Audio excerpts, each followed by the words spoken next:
Kano State Governor, Abdullahi Ganduje, has relaxed the lockdown in the state from 6 a.m. to 12 p.m. for today, Thursday, April 23, to enable residents shop for Ramadan. This decision comes even as the state records more cases of COVID-19.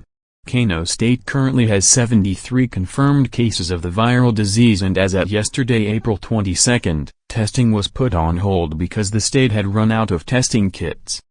Announcing the relaxation of the lockdown, the deputy governor of the state, Nasiru Gawuna, said. In view of preparation for Ramadan period, the state governor, Abdullahi Umar Ganduje, has relaxed the ongoing lockdown from 6 a.m. to 12 p.m. on Thursday to enable people buy necessary foodstuff and items needed for Ramadan period, which is expected to commence on Friday,